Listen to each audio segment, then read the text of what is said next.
ప్రజలు ఇచ్చినటువంటి మ్యాండేట్ను నువ్వు అపహాస్యం చేస్తున్నావు కాబట్టి మేము గట్టిగా నిలదీస్తున్నాం. ఏం చేసిరు మీరు నిన్న కౌన్సిల్ హాల్లో? మీరు మీ కొడుకు కూర్చొని కాంగ్రెస్ కౌన్సిలర్లను రెచ్చగొట్టి మా మహిళా కౌన్సిలర్ల మీద దాడులు చేపిస్తారా, బూతులు పెట్టిపిస్తారా? ఇదేనా మీ సంస్కారం? ఇదేనా మీ మర్యాద?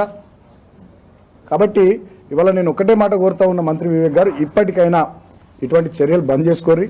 సరే, మీకు ఊడిగం చేసే అధికారులు, మీ గుమాస్తాల లెక్క పనిచేసే కలెక్టర్ నుంచి మొదలుకొని ఎంఆర్ఓ, మున్సిపల్ కమిషనరు, ఈ పోలీసులు, ఇలా తొత్తులు మీ తాబేదారులతోని మమ్మల్ని నిలువరిస్తావు కావచ్చు. ఎక్కువ ఏం చేస్తావు? అరెస్టులు చేస్తావు, జైల్లో పెడితే పోతాం, భయపడతాం ఆ కేసులకు. ప్రజల పక్షాన్ని ఇంకా బయటకు వచ్చి ఇంకా గట్టిగా కొట్లాడతాం. ప్రజల కోసం ఇంకా గట్టిగా ఇవాళ నేను ఎందుకు కొట్లాడుతున్నా, ఎందుకోసం నేను కొట్లాడుతున్నా? ఇవాళ రాష్ట్ర ప్రజలు కూడా ఆలోచించాలి. నేను ఎందుకు కొట్లాడుతున్నా? 22 వార్డులలో 14 వార్డులు మాకు వచ్చినాయి. 7 సీట్లు వచ్చినటువంటి కాంగ్రెస్ పార్టీ 14 సీట్లు వచ్చినటువంటి బీఆర్ఎస్ కు చైర్మన్ రావద్దని చెప్పి అన్యాయంగా ప్రవర్తిస్తూ ఉంటే, మరి ప్రజాస్వామ్యంలో ధర్నాలు, శాంతియుతమైనటువంటి పద్ధతుల్లో నిరసనలు తెలపడం తప్ప మాకు ఏముంది? మరి ప్రతిపక్షంలో ఇవాళ కూడా వీళ్ళు చేసినటువంటి దాష్టీకాలకు, దుర్మార్గాలకు వ్యతిరేకంగా ఇవాళ మధ్యాహ్నం 3 గంటలకు మా 6 మహిళా కౌన్సిలర్లు, మా పార్టీ నాయకులు, మా లీగల్ టీం కలిసి హైదరాబాద్లో మహిళా కమిషన్ను కలిసి కంప్లైంట్ ఇవ్వబోతా ఉన్నారు. సాయంత్రం 4 గంటలకు ఎన్నికల కమిషన్ను కూడా కలిసి కంప్లైంట్ ఇవ్వబోతా ఉన్నారు. ఇవాళ హైకోర్టులో రిట్ పిటిషన్ కూడా ఈ జరిగిన సంఘటన మీద మేము మూవ్ చేయబోతా ఉన్నాం. నేను ఈ మంత్రి గారిని కోరుతా ఉన్నా, ఈ కలెక్టర్ను కోరుతా ఉన్నా, కలెక్టర్ నువ్వు ఐఏఎస్ చదువుకున్నావు.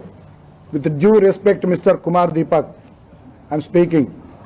నువ్వేమన్నా ఐఏఎస్ చదువుకున్న దానికి ఏమైనా విలువిచ్చేటోనివి అయితే నువ్వు కాంగ్రెస్ పార్టీ తొత్తువు కాకుంటే, మంత్రి వివేక్ ను ఊడిగం చేయకుంటే, నిన్న క్యాతన్పల్లి మున్సిపల్ కౌన్సిల్ హాల్లో జరిగినటువంటి ఆ ప్రమాణ స్వీకారాల తర్వాత జరిగినటువంటి సంఘటనలకు సంబంధించిన వీడియో ఫుటేజ్ నువ్వు మీడియాకు రిలీజ్ చేయి.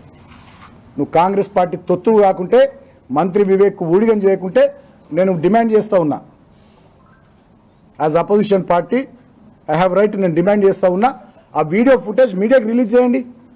మా వాళ్ళు గొడవ చేసిర్రా, కాంగ్రెస్ కౌన్సిలర్లు తాగొచ్చి మా మహిళా కౌన్సిలర్ల మీద దౌర్జన్యం చేసిర్రా, మంత్రి వివేక్ వాళ్ళ కొడుకు ఎంపీ ఉండి ఇదంతా చేపించిర్రా, వాళ్ళ డైరెక్షన్లో జరిగిందా జరగలేదనేది ఆ వీడియో ఫుటేజ్ రిలీజ్ చేయండి మీడియాకు, ప్రజాక్షేత్రంలో పెట్టండి.